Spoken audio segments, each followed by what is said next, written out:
The new vision Facebook radio ते आप जी का स्वागत है। सो अज एक नवा विषय लैके असी आप जी के सन्मुख हाजिर हुए हाँ ते उम्मीद है कि आप जी को पसंद आएगा, क्योंकि मैं पहला भी गुजारिश करता हूँ, बेनती करता हूँ कि जिहड़ा साडा फेसबुक रेडियो बनाया हुआ है इनू वध तो वध लाइक करो, फॉलो करो, ताकि असी कुछ ना कुछ चंगे विचार आप जी दे नाल साझे कर सकीए, ताकि अच्छे विचारों के नाल जुड़ के जोड़ के कुछ चंगी सोच ते चंगे समाज की सिरजना कर सकीए। सो जिहड़ा अज दा साडा विषय है वो है how much donation can be donated.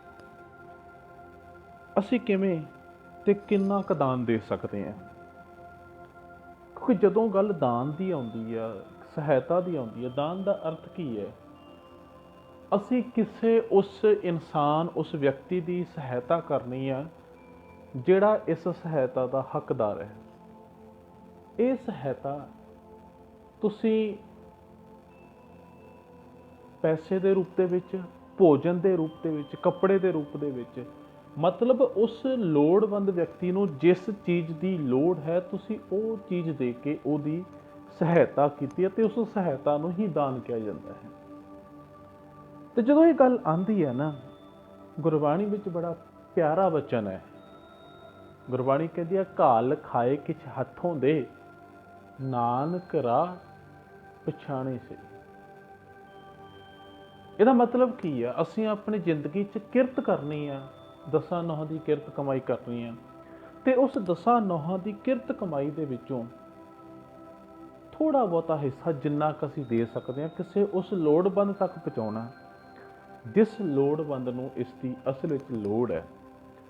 तो जो सिक्खी की असी गल करते हैं, सिखिज्म की गल करते हैं, तो 3 मेन थंब ने। नाम जपो, किरत करो, तो तीसरा है वंड के छको। वंड के छकन का मतलब असी उन्हां दे नाल वंड के छकना, अपनी जिंदगी दे वो स्रोत वो साधन उन्हां लोकां तक पहुँचाने ने जिहड़े साडे कोले बहुतांत रूप विच ने, पर किसी नूं उन्हां चीज़ां की थोड़ है। हुण असी दान किदां करना? सियाणे कहंदे ने तुसीं एक हत्थ खब्बे हत्थी जेकर तुसीं दान कीता ना, सज्जे हत्थ नूं पता नहीं लगना चाहिए। सब तो पहला तो जेकर असी दान देना किवें देना, सब तो पहला तो सानू ये गल समझनी पैनी है कि जिस इंसान की मैं सहायता कर रहा वो इंसान इस सहायता के लिए हकदार है कि नहीं है। मतलब कहने का मतलब उन्होंने असल में उस चीज़ की जरूरत है कि नहीं है। क्योंकि कई बार इदा होंदा, गुरबाणी कहती है अकली कीचे दान। जदों तक असी ये चीज़ नहीं समझ पाते भी जिहड़ी मैं अपनी दसां नौहां की सच्ची सुच्ची किरत कमाई किसी नूं दान के रूप में दे रहा, कि वो इंसान इस दान के हकदार हैगे ने कि नहीं हैगे। क्योंकि अक्सर ये होंदा, क्योंकि हिंदुस्तानियों के विच, पंजाबियों के विच ये एक साडे खून विच वसी हुई गल आ कि असी भावनात्मक तौर पर इमोशनली बहुत जल्दी गुमराह हो जाते हैं, ब्लैकमेल हो जाते हैं। तो फिर की होंदा, साडी दसां नौहां की सच्ची सुच्ची किरत कमाई कई बारी गलत हत्थां विच जाके साडी दित्ती हुई सहायता उस इंसान के लिए जहर बन जाती है। सब तो पहला तो सानू ये देखना पैना कि जिस इंसान की मैं सहायता कर रहा, चाहे वो कोई व्यक्ति है, चाहे व्यक्तियों का समूह है, चाहे कोई संस्था, कि उसनों वाकई ही ये सारिया चीज़ों की जरूरत है या नहीं है। जे जरूरत है तो दिओ। की देना? दान कदे पैसे दे नाल नहीं होंदा। जे किसी कोले कपड़े नहीं है तो कपड़े भी दे सकते हैं। किसी नूं आर्थिक तौर पर कोई आर्थिक मंदहाली विच जा रहा, उन्होंने पैसे नाल सहायता दी जा सकती है। ਕਿਸੇ ਦਾ ਬੱਚਾ ਹੈ, ਇੰਟੈਲੀਜੈਂਟ ਹੈ, ਉਹਦੀ ਫੀਸ ਦੇ ਰੂਪ ਵਿੱਚ ਦਾਨ ਦਿੱਤਾ ਜਾ ਸਕਦਾ। ਕੋਈ ਭੁੱਖਾ ਹੈ, ਉਹਨੂੰ ਰੋਟੀ ਭੋਜਨ ਖਵਾ ਕੇ ਦਾਨ ਦਿੱਤਾ ਜਾ ਸਕਦਾ ਹੈ। ਕਿਸੇ ਕੋਲੇ ਮਕਾਨ ਨਹੀਂ, ਉਹਨੂੰ ਛੱਤ ਦੇ ਕੇ ਦਾਨ ਦਿੱਤਾ ਜਾ ਸਕਦਾ ਹੈ। ਕਿਸੇ ਕੋਲੇ ਐਜੂਕੇਸ਼ਨ ਨਹੀਂ, ਉਹਨੂੰ ਐਜੂਕੇਸ਼ਨ ਦੇ ਕੇ ਦਾਨ ਦਿੱਤਾ ਜਾ ਸਕਦਾ ਹੈ। ਕਿਸੇ ਕੋਲੇ ਦਵਾਈ ਨਹੀਂ, ਉਹਦਾ ਦਵਾਈ ਲਈ, ਇਲਾਜ ਲਈ ਪੈਸੇ ਜਾਂ ਇਲਾਜ ਦਵਾਈ ਵਗੈਰਾ ਦੇ ਕੇ ਉਹਨੂੰ ਦਾਨ ਦਿੱਤਾ ਜਾ ਸਕਦਾ ਹੈ। ਅਸੀਂ ਕੇਵਲ ਦਾਨ ਨੂੰ ਪੈਸੇ ਨਾਲ ਨਾ ਜੋੜੀਏ। ਅਸਲ ਵਿੱਚ ਜਿਸ ਵਿਅਕਤੀ ਨੂੰ ਜਿਸ ਚੀਜ਼ ਦੀ ਲੋੜ ਹੈ, ਜੇਕਰ ਅਸੀਂ ਉਸ ਨੂੰ ਉਹ ਚੀਜ਼ ਹੀ ਦੇਵਾਂਗੇ ਤਾਂ ਉਹ ਦਾਨ ਹੈ। ਨੰਬਰ 1 ਦੇ ਉੱਤੇ ਪਹਿਚਾਣ ਕਰਨੀ ਕਿ ਕੌਣ ਜ਼ਰੂਰਤਮੰਦ ਹੈ, ਉਹਦੀ ਜ਼ਰੂਰਤ ਕੀ ਹੈ। ਨੰਬਰ 3 ਦੇ ਉੱਤੇ ਉਹਦੀ ਜ਼ਰੂਰਤ ਅਨੁਸਾਰ ਉਹਨੂੰ ਚੀਜ਼ ਦੇਣੀ ਚਾਹੀਦੀ ਹੈ।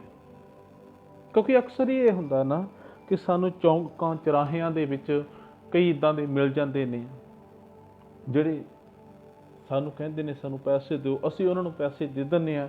ਸ਼ਾਮ ਨੂੰ ਉਹ ਠੇਕਿਆਂ ਦੇ ਉੱਤੇ ਬੈਠੇ ਸ਼ਰਾਬਾਂ ਪੀਂਦੇ ਆ। ਮਤਲਬ ਸਾਡੀ ਮਿਹਨਤ ਦੀ ਕੀਤੀ ਹੋਈ ਕਮਾਈ ਉਹਨਾਂ ਦੀ ਜ਼ਿੰਦਗੀ ਨੂੰ ਜਾਣੇ ਅਣਜਾਣੇ 'ਚ ਨਰਕ ਬਣਾ ਰਹੀ ਹੈ। ਦੇਖੋ ਕਿ ਜ਼ਰੂਰਤ ਕੀ ਹੈ ਉਹਨਾਂ ਦੀ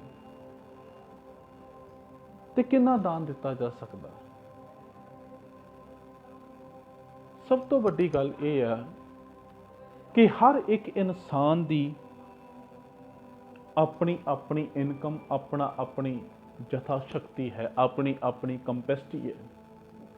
ਹੁਣ ਇੱਕ ਇਨਸਾਨ, ਕਿਉਂਕਿ ਗੁਰੂ ਸਾਹਿਬਾਨ ਨੇ ਦਸਵੰਧ ਦੀ ਰੀਤ ਚਲਾਈ ਸੀ।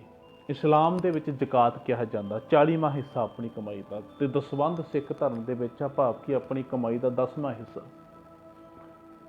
ਹੁਣ ਇੱਕ ਇਨਸਾਨ ਦੀ ਇੱਕ ਮਹੀਨੇ ਦੀ ਕਮਾਈ 1 ਕਰੋੜ ਰੁਪਈਆ, 10ਵਾਂ ਹਿੱਸਾ 10 ਲੱਖ ਰੁਪਈਆ ਬਣਦਾ। ਇੱਕ ਪਾਸੇ ਇੱਕ ਇਨਸਾਨ ਦੀ ਕਮਾਈ 10,000 ਆ, ਉਹਦਾ ਦਸਵੰਧ 1,000 ਰੁਪਈਆ ਬਣਦਾ। ਮਤਲਬ ਇਹ ਨਹੀਂ ਹੈ ਕਿ ਤੁਸੀਂ ਦਸਵੰਧ ਹੀ ਦੇਣਾ ਹੈ, ਤੁਸੀਂ ਆਪਣੇ ਪਰਿਵਾਰਕ ਤੌਰ ਤੇ ਆਰਥਿਕ ਤੌਰ ਤੇ ਮੰਦਹਾਲੀ ਵਿੱਚ ਫਸ ਰਹੇ ਹੋ ਪਰ ਦੂਸਰਿਆਂ ਨੂੰ ਦਾਨ ਦੇ ਰਹੇ ਹੋ। ਕਹਿਣ ਦਾ ਮਤਲਬ ਕੀ ਹੈ, ਜਿਤਨੀ ਤੁਹਾਡੀ ਕੰਪੈਸਿਟੀ ਹੈ ਤੁਸੀਂ ਕਿਸੇ ਲੋੜਵੰਦ ਦੀ ਸਹਾਇਤਾ ਕਰ ਸਕਦੇ ਹੋ ਤਾਂ ਜ਼ਰੂਰ ਕਰੋ। ਬੜੀ ਪਿਆਰੀ ਜੀ ਘਟਨਾ ਯਾਦ ਆ ਗਈ। ਦੂਸਰੇ ਪਾਤਸ਼ਾਹ ਗੁਰੂ ਅੰਗਦ ਸਾਹਿਬ ਵੇਲੇ ਦੀ ਇਹ ਘਟਨਾ, ਜਦੋਂ ਉਹ ਭਾਈ ਲਹਿਣੇ ਦੇ ਰੂਪ ਵਿੱਚ ਹੋਇਆ ਕਰਦੇ ਸਨ ਤਾਂ ਉਹਨਾਂ ਦੇ ਨਗਰ ਦੇ ਵਿੱਚ ਨਾ ਇੱਕ ਭਾਈ ਸਿੰਘਾਂ ਜੀ ਰਹਿੰਦੇ ਸਨ, ਜਿਹੜੇ ਕਿ ਮਿਹਨਤ ਮਜ਼ਦੂਰੀ ਕਰਦੇ ਸੀ। ਤੇ ਜਿਤਨੀ ਕੋ ਰੋਜ਼ਾਨਾ ਮਿਹਨਤ ਕਰਦੇ ਸਨ, ਉਤਨੀ ਕੋ ਉਹ ਰਸਦ ਖਰੀਦ ਕੇ ਆਪਣੇ ਘਰ ਦਾ ਗੁਜ਼ਾਰਾ ਕਰਦੇ ਸਨ। ਕਈ ਦਿਨ ਭਾਈ ਸਿੰਘਾਂ ਜੀ ਭਾਈ ਲਹਿਣਾ ਜੀ ਦੀ ਦੁਕਾਨ ਤੇ ਨਾ ਆਏ ਤੇ ਭਾਈ ਲਹਿਣਾ ਜੀ ਸੋਚਣ ਲੱਗੇ ਕਿ ਮੇਰਾ ਗਾਹਕ ਟੁੱਟ ਗਿਆ। ਕਾਰਨ ਕੀ ਹੋਇਆ ਕਿ ਉਹ ਮੇਰੇ ਕੋਲੇ ਨਹੀਂ ਆ ਰਹੇ। ਕਈ ਦਿਨ ਨਿਕਲਦੇ ਗਏ। ਇੱਕ ਦਿਨ ਭਾਈ ਸਿੰਘਾਂ ਜੀ ਕੋਲ ਦੀ ਲੰਘ ਰਹੇ ਸਨ ਤਾਂ ਭਾਈ ਸਿੰਘਾਂ ਜੀ ਨੂੰ ਭਾਈ ਲਹਿਣਾ ਜੀ ਨੇ ਪੁੱਛਿਆ, ਕੀ ਗੱਲ ਭਾਈ ਸਾਹਿਬ ਤੁਸੀਂ ਆਏ ਨਹੀਂ, ਬੜੇ ਦਿਨ ਹੋ ਗਏ, ਤੁਸੀਂ ਬੜੇ ਦਿਨਾਂ ਬਾਅਦ ਕਿਹੜਾ ਮਰਿਆ। ਤਾਂ ਭਾਈ ਸਿੰਘਾਂ ਜੀ ਨੇ ਦੱਸਿਆ ਕਿ ਅਸਲ ਵਿੱਚ ਮੈਨੂੰ ਕੋਈ ਕੰਮ ਨਹੀਂ ਮਿਲਿਆ ਸੀ, ਕੰਮ ਨਾ ਮਿਲਣ ਕਰਕੇ ਮੈਂ ਸੌਦਾ ਨਹੀਂ ਖਰੀਦ ਸਕਿਆ। ਤੇ ਭਾਈ ਲਹਿਣਾ ਜੀ ਨੇ ਦਇਆ ਦਿਖਾਉਂਦਿਆਂ ਹੋਇਆਂ ਕੁਝ ਸੌਦਾ ਜ਼ਿਆਦਾ ਤੋਲ ਦਿੱਤਾ ਤਾਂ ਕਿ ਕਈ ਦਿਨਾਂ ਦੇ ਭੁੱਖੇ ਹੋਣਗੇ ਵਿਚਾਰੇ, ਰੱਜ ਕੇ ਰੋਟੀ ਖਾ ਲੈਣਗੇ। ਜਦੋਂ ਭਾਈ ਸਿੰਘਾਂ ਨੇ ਹੱਥਾਂ ਨਾਲ ਤੋਲ ਕੇ ਦੇਖਿਆ, ਕਾਰਨ ਕੀ, ਰੋਜ਼ਾਨਾ ਸੌਦਾ ਲੈਣ ਵਾਲਾ ਜਦੋਂ ਹੱਥਾਂ ਨਾਲ ਸਮਾਨ ਚੱਕਦਾ ਉਹਨੂੰ ਪਤਾ ਲੱਗ ਜਾਂਦਾ ਕਿ ਸਮਾਨ ਅੱਜ ਵੱਧ ਹੈ ਕਿ ਘੱਟ ਹੈ। ਭਾਈ ਸਿੰਘਾਂ ਜੀ ਕਹਿੰਦੇ ਅਸਲ ਵਿੱਚ ਤੁਸੀਂ ਭੁਲੇਖੇ ਨਾਲ ਸੌਦਾ ਮੈਨੂੰ ਜ਼ਿਆਦਾ ਪਾ ਦਿੱਤਾ। ਤੇ ਭਾਈ ਲਹਿਣਾ ਜੀ ਕਹਿੰਦੇ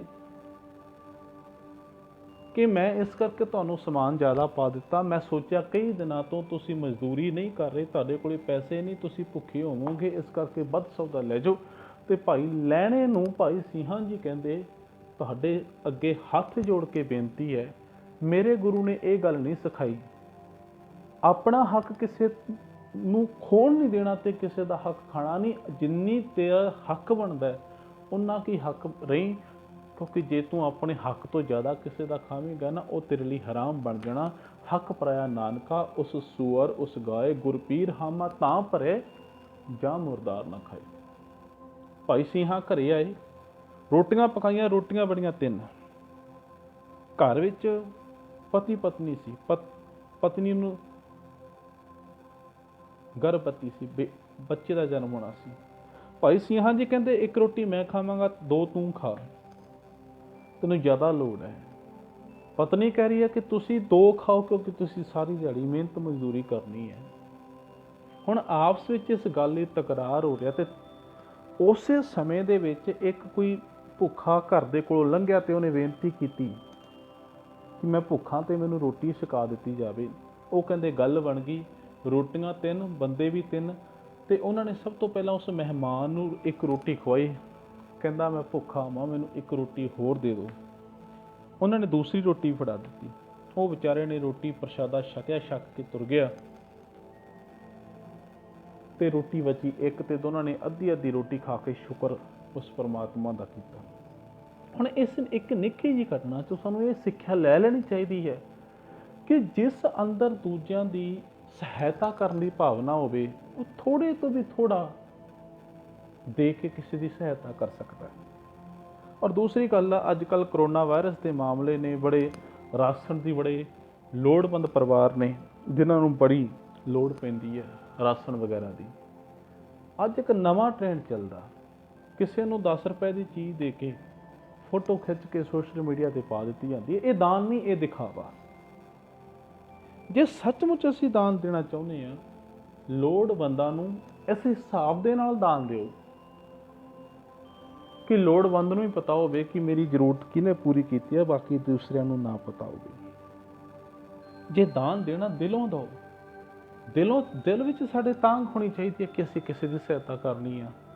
ਦਿਖਾਵੇ ਦੀ ਭਾਵਨਾ ਸਾਡੇ ਅੰਦਰ ਨਹੀਂ ਹੋਣੀ ਚਾਹੀਦੀ। ਅੱਜ ਅਸੀਂ ਦਿਖਾਵੇ ਵਿੱਚ ਜ਼ਿਆਦਾ ਪੈ ਗਏ ਹਾਂ,